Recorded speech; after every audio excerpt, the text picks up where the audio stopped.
देश भर में लोकसभा चुनाव 2024 का आगाज हो चुका है और इस समय हम मौजूद हैं शहर प्रयागराज की सबसे वीवीआईपी सीटों में शामिल फूलपुर लोकसभा क्षेत्र के शहर पश्चिमी विधानसभा में।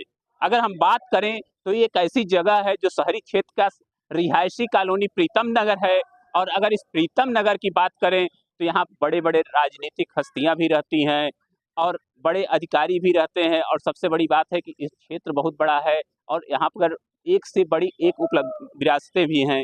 सबसे बड़ी बात यहाँ होती है, अगर हम लोकसभा की बात करें तो आज भी समाजवादी पार्टी की तरफ से अमरनाथ मौर्य का यहाँ से टिकट फाइनल हुआ है।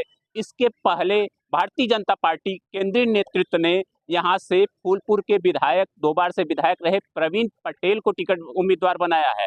फिलहाल अभी यहाँ पर कांग्रेस सपा का अलायंस जो है, जिसको महागठबंधन कहा जाता है, उसकी तरफ से यहाँ पर अमरनाथ मौर्य का टिकट हुआ है। तो अब ये देखा जाए तो अब बचता है बसपा के यहाँ पर उम्मीदवार आने की बात है, और दूसरी तरफ है अपना दल कमेरावादी के पल्लवी पटेल का जो नया गठबंधन हुआ है पीडीएम का, उसके उम्मीदवार की आने की यहाँ पर इंतजार है।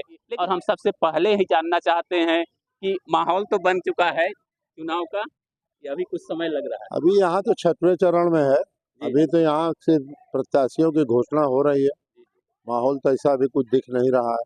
सारे नेतागण, जितने भी वरिष्ठ नेतागण हर पार्टी के, पहले चरण के 19 तारीख को होने वाले चुनाव में बिजी है। 25 मई को यहाँ पर मतदान है, और जैसे कहा जाता है कि अभी से बीजेपी कह रही है, मोदी जी भी कह रहे हैं 400 पार। 400 पार। हाँ, तो भाई देखिए, ये फूलपुर जो संसदीय क्षेत्र है, ये बहुत ही वीआईपी क्षेत्र है। ये नेहरू के जमाने, नेहरू जी भी यहाँ लड़े थे, बड़े बड़े नेता यहाँ लड़े, बहुगुणा भी लड़े, इसलिए ये सबसे बाद में ये पत्ता खोला गया यहाँ का, और सरगर्मी यहाँ पे बहुत तेज चालू है। सरकारी तंत्र अब धीरे धीरे चालू हो रहा है यहाँ पे, और यहाँ पे अभी आज ही सपा की घोषणा हुई है। माननीय अमरनाथ मौर्य जी अपने इस क्षेत्र से घोषित हुए हैं, इसलिए अब भाजपा से प्रवीण पटेल जी घोषित हुए हैं, इसलिए अब दोनों पार्टियों में धीरे धीरे सरगर्मी बढ़ रही है। और ये हम भी एक मैसेज जरूर देंगे कि भारत एक बहुत बड़ी तीसरी शक्ति के रूप में उभर रहा है मतदाताओं के लिए। भाई मैं व्यापारी नेता हूँ, व्यापारी संगठन से जुड़ा हुआ हूँ, और ये मैं एक मैसेज दूंगा कि भारत एक तीसरी बहुत बड़ी शक्ति के रूप में उभर रहा है। आपका एक मतदान लाखों करोड़ों लोगों के भाग्य को बदल सकता है। अब सवाल सिर्फ ये है कि मोदी जी सीधे कह रहे हैं कि अब की बात 400 पार, तो ये क्या बिना चुनाव हुए 400 पार? 400 पार का नारा है, वैसे ही जैसे भारतीय जनता पार्टी के स्वर्गीय अटल बिहारी वाजपेयी ने इंडिया साइनिंग का नारा दिया था, वही नारा आज भी चल रहा है। अब ये 4 जून को दिखाई पड़ेगा कि ये नारा 400 पार है कि 400 हार का नारा है। बड़ी बात बोल रहे हैं, 400 पार कि 400 हार? नहीं, 400 पार मतलब 400 पार पक्का? पक्का, ऐसा है ना? कैसे कह सकते हैं पक्का? देखिए, ये तो जैसे मोदी जी ने कहा नहीं कि 15 लाख जुमला था, तो ये भी 400 पार जुमला ही है। क्योंकि आप बता दीजिए कि उत्तर प्रदेश में कितनी सीटें इनको मिल रही, क्या बढ़ रही है, क्या बिहार में इनकी बढ़ोतरी हो रही है, क्या साउथ में ये है, क्या उड़ीसा में बढ़कर आ रहे हैं, क्या महाराष्ट्र बढ़कर के आ रहे हैं। ऐसा कोई प्रदेश नहीं है जहां पर ये कमजोर ना हो गए हों। स्थानीय मुद्दे भी आगे होंगे कि केवल राष्ट्रीय मुद्दों पे बात? देखिए, स्थानीय मुद्दे तो है ही है, लेकिन राष्ट्रीय मुद्दे पर ना तो आपने कोई पावर सेक्टर लगाए, ना तो आपने कोई है हॉस्पिटल दिया, ना आपने कोई रोजगार के लिए कोई कंपनी बनाई। हिंदुस्तान के अंदर नौजवान जो आपने 2 करोड़ नौकरी देने की बात कही, वो नौकरी भी आपने नहीं दिया। तो नौजवान तो गुमराह हो गया, और वो नौजवान इस बार एकदम भाजपा से विमुख होकर के वो इंडिया गठबंधन की तरफ जा रहा है। निश्चित तौर पर देश के अंदर एक क्रांति आने वाली है। मोदी जी तो कहते हैं कि अभी उन्होंने अपना संकल्प पत्र लाए हैं, आज ही लाए हैं, और संकल्प पत्र में तो बहुत बड़ी बड़ी बातें हैं, तो कैसे मानेंगे उस संकल्प पत्र को आप? देखिए, उनका संकल्प पत्र, फिर मैं कहूंगा कि जिस प्रकार से उनके संकल्प पत्र पहले भी रहे 2 चुनाव में, उन चुनाव का संकल्प पत्र पे पहले बात कर ले। वो अगर उसमें क्या क्या उन्होंने पूरा किया है ये पहले बता दें। कांग्रेस ने जो संकल्प पत्र की बात कही, महिला आरक्षण की बात कही थी, तो कांग्रेस ने पहले लागू किया था। कांग्रेस ने पिछड़ों को कहा कि हम जाति जनगणना कराएंगे, तो जहाँ जहाँ हमारी सरकार बनी हमने जो है जनगणना चालू करा दिया। कांग्रेस की सरकार बनेगी, पूरे देश के अंदर जाति जनगणना मस्ट हो जाएगी, युवाओं को नौकरी देने का काम पूरा होगा और रोजगार परक शिक्षा की जाएगी, जिससे नौजवानों को रोजगार मिले और महिलाओं की सुरक्षा पूर्ण रूपेण करने के लिए राहुल जी प्रतिबद्ध है। कांग्रेस पार्टी का घोषणा पत्र है। लेकिन सीधे तौर पे देखा जाता है कि भारतीय जनता ये पार्टी कहती है कि 70 साल में जो नहीं किया था वो 10 साल में करके पूरा कर दिया। बहुत सारे काम किए ना। देखिए मेरे भाई साहब ये कह रहे थे एम्स कितने बन गए हिंदुस्तान में, कितने एयरपोर्ट बन गए, कितने लाख किलोमीटर सड़कें बन गई। और अभी देखिए लेटेस्ट जैसे विद्युत की बात की है इन्होंने, विद्युत छोड़ी, विद्युत घर लगाने की बात नहीं, 1 करोड़ लोगों के यहाँ मुफ्त सूर्य एनर्जी करके एक योजना गवर्नमेंट ने चलाई ना, जिसमें सब्सिडी दे रही है, आप अपने घर में सोलर पावर लगाइए। तो इस तरह की चीजें ला तो रही है सरकार। और दूसरी सबसे बड़ी बात है ना, अपोजिशन यूनाइट नहीं है कि मोदी जी से लड़ ले, ना तो कोई चेहरा है। इसका मैं फायदा और मिलेगा। बिल्कुल और कोई राजनीतिक बात मैं नहीं करूंगा, एक सीधा लोकसभा का चुनाव है, देश का नेतृत्व तो कौन करेगा, कोई चेहरा ही सामने नहीं दिख रहा है। नेतृत्व के रूप में मोदी जी हैं, दूसरी तरफ कौन है?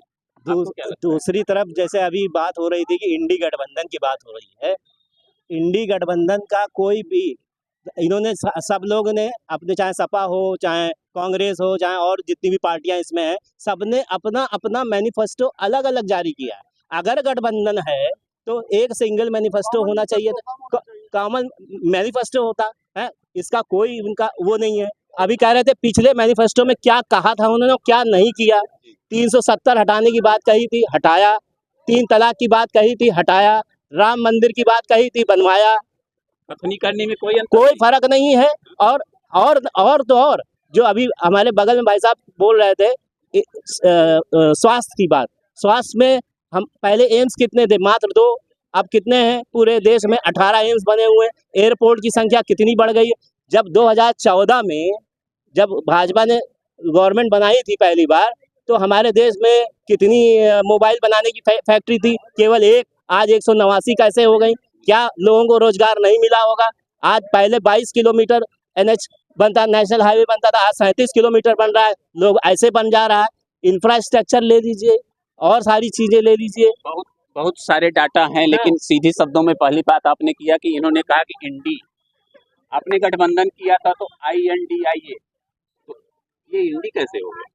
हम ये कह रहे हैं कि अगर मोदी जी ने 2014 से ये कहना शुरू किया कि कांग्रेस मुक्त हम भारत लाएंगे, या विपक्ष मुक्त भारत की बात कर लीजिए, आज वो विपक्ष मुक्त भारत करने की भी बात कर रहे हैं, तो हमको तो नहीं लगता कहीं कांग्रेस मुक्त भारत हो रहा है। अब उनके जबान पे सिर्फ कांग्रेस और इंडी गठबंधन ही आ रहा है, और तो कोई आ नहीं रहा है।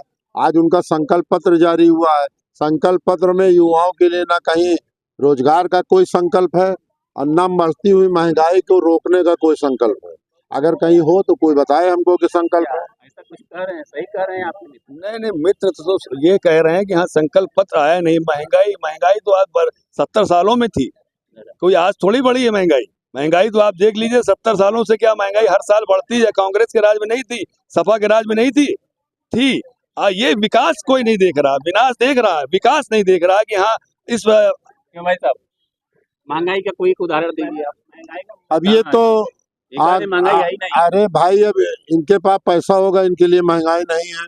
जो गरीब खाना पा रहा है, 80 करोड़ लोगों को आज 5 किलो राशन दिया जा रहा है, महंगाई नहीं तो क्यों बांटी जा रहा है? तो 5 साल तक संकल्प पत्र में है कि फ्री में राशन दिया जाएगा। वही तो मैं कह रहा हूँ कि दूसरे को आप ये बताएंगे कि रेवड़ी बांटते हैं, और आप खुद 80 करोड़ लोगों को पंगु बनाए हुए हैं, 5 किलो राशन दे करके उनको कबूतर आ कर रहे हैं। तो ये कहाँ तक का, कहाँ इसको हम मान लें कि महंगाई की मार नहीं है? आपके सामने तो गृहस्थी का बोझ भी होगा। तो महंगाई दिख रही कि नहीं? नहीं, 2013 के पहले तो महंगाई यही चिल्ला रहे थे, यही चिल्ला रहे यही तो कह रहे थे अब महंगाई। इन्हीं का मुद्दा आपके पास आ गया। अब यही कह रहे हैं कि महंगाई नहीं है। अब इनकी जबान को क्या कहा जाए? क्या कहा जाए, कैसे मानते हैं आप महंगाई नहीं है? देखिए, जैसे मोदी जी भी कह रहे हैं कि 400 के पार जो है सपना देखने का सबको अधिकार है, उसको कोई रोक नहीं सकता जो है। अच्छा, दूसरी चीज की रही बात, मोदी जी विदेशों का ढेर दौरा किया। उन्होंने हमारे भारतीयों को भी कहा कि आप आइए हमारे यहाँ उद्योग करिए, उद्योग लगाइए, हम आपसे 10 साल किसी प्रकार का कोई टैक्स नहीं लेंगे जो है। क्या हमारे देश के कोई भारतीय आकर के यहाँ उन्होंने उद्योग दिया? बाकी हाईवे से हमको रोजगार नहीं मिलने वाला है। हमारा विकास क्या हो रहा है, अभी तो ये तो एक नमूना था जो है, इन्होंने गुजरात में जाकर के वहाँ जो है उनकी लगा दिया, स्टेचू खड़ी कर दिया जो है, अरबों रुपए खर्च करके जो है, उससे हमको क्या बेनिफिट मिलता है? पैसे वालों के लिए उनको कर दिया। ये गरीब जितने भी हैं, जितने यहाँ कॉलोनी में टहल रहे लड़के, ये एक भी गए जाकर के वहाँ दर्शन किए? या जितने ये बोल रहे हैं, ये जाकर के उन्होंने पटेल जी का दर्शन किया जो है? किसके पास पैसा है कि एयरपोर्ट से जाए और वहाँ दर्शन करके उनका आए जो है? इन सब कामों से रोजगार नहीं मिलने वाला। मेन मुद्दा हमारा है बेरोजगारी। ये बच्चे जो नवयुवक हमारे टहल रहे हैं जो है, आज तक 2014 से कितनी इन्होंने वैकेंसी दी, कितनी जो है वो बात, महंगाई को आप किनारे कर दीजिए, अनदेखी कर दीजिए जो है, सारी चीज़ों आप जो है, मगर ये इनकी बेरोजगारी का आप मेन मुद्दा करिए। ये बच्चे रोड पे टहल रहे हैं। आज जो राजनी चोरी छिनौती जो हो रही, खाली ये एक ही काम इन्होंने किया जो है, हिंदू मुस्लिम को इन्होंने बांटा जो है। बड़े बड़े दावे किए जाते हैं। सबसे पहले किया जाता है कि धारा 370 हटा दिया, राम मंदिर बना दिया। ऐसे कहते हैं कि जो कहा, जो वादा किया वो पूरा किया। तो किया तो माफियाओं की पैंट गीली कर दी। अरे माफियाओं की पैंट गीली हो गई, माफिया राज खत्म हो गया। भाई साहब कह रहे हैं छिनौती, ये दिख रहा, अब दिख नहीं रहा है। थानों में दलाल नहीं दिख रहे हैं। बताइए अब इस 5 साल में योगी राज में क्या कहेंगे? अब भाई साहब की बात का मैं तुरंत जवाब दे दूं। अभी लेटेस्ट थी, परसों ही बनारस में हिंदू युवा वाहिनी के लोगों ने दरोगा को पटक पटक के मारा है, चौराहे पे मारा है, और उसका वीडियो वायरल हुआ है। उसमें एक अजय सिंह का नाम का आदमी है जो कि अब एक बड़े माफिया का साथी है, उसको कोई को छूने की हिम्मत नहीं है। और एक आध दो बेचारे जो साथ में उछल रहे थे उनको तो गिरफ्तार कर लिया गया, लेकिन अजय सिंह को छुआ नहीं गया। क्यों? ये तो आप भी समझते हैं किस लिए नहीं छुआ गया। तो अब अगर एक बड़े 2 माफिया 4 माफिया को आप कर रहे हो, 106 और 84 और 88 और 87 मुकदमे वाले को आप नहीं छू रहे हो, तो कहाँ से ये इंसाफ है? माफिया दो आंखों से नहीं देखे जाते। जनता को चाहिए माफिया को एक आंख से देखिए। किसी भी जाति, किसी भी धर्म का हो, उसको माफियागिरी उसकी सिखाई जानी चाहिए। हम ये पक्षधर हैं। जी, अपराधी अपराधी ही होता है, किसी भी पार्टी का हो, किसी पार्टी का हो, किसी जाति का हो, किसी क्षेत्र का हो। अगर क्षेत्र की जनता उस आतंकी से लोग परेशान है, तो कानून का काम है, शासन का काम है कि उसको खत्म करें, जेल में डालें, या जो भी नियमानुसार उसका होना चाहिए। इसमें गलत क्या है? देखिए, कुछ लोगों को लगता है कि सिर्फ मुस्लिम ही टारगेट पे है। ऐसा नहीं। इत्तेफाक ऐसा था कि उत्तर प्रदेश के अंदर कुछ सरकारें पिछली ऐसी थी कि उसी वर्ग विशेष के लोगों को बहुत प्रोत्साहित किया, सिर्फ अपनी राजनीतिक फायदे के लिए, वोट बैंक के लिए उन्होंने किया था। अब वो चीजें खत्म हो रही है तो लोगों को कुछ बुरा लग रहा है, लेकिन सत्यता ऐसा नहीं है, किसी जाति धर्म को लेके नहीं हो रहा। मुख्यमंत्री योगी आदित्यनाथ जहां भी जा रहे हैं वहां अपनी लॉ एंड ऑर्डर की बात कर रहे हैं। अब कहने के लिए तो इतने बड़े बड़े तर्क दे रहे हैं कि अगर कहीं भी अगर कोई अपराधी करेगा, अगला चौराहा नहीं डाकेगा। बात करते करते उन्होंने कह दिया कि अपराधी के नीचे मिर्ची का धुआं दे दिया जाएगा। एक बात, सब परिवर्तन है। एक बात मैं कहना चाहूंगा आपके चैनल के माध्यम से, कि जब उत्तर प्रदेश में देश के गृह मंत्री का बेटा किसानों के ऊपर जब गाड़ी चढ़ा देता है तो अपराध नहीं है। चिमयानंद जब बलात्कार के आरोपी हो जाते हैं, सेंगर बलात्कार के आरोपी हो जाते हैं, अब ब्रजभूषण शरण सिंह जब ओलंपिक विजेता लड़कियों के साथ बलात्कार के केस में जो फंसा, तो क्या वो अपराधी नहीं था? ये 2 रुपया है सिर्फ भारतीय जनता पार्टी दिखलाने के और खाने के है, हाथी के दांत खाने के और दिखाने के है। इसलिए इन लोगों ने उस पर कार्रवाई क्यों नहीं किया? क्या वो हमारे यहाँ की महिलाएं नहीं थी, हमारी लड़कियां नहीं थी वो?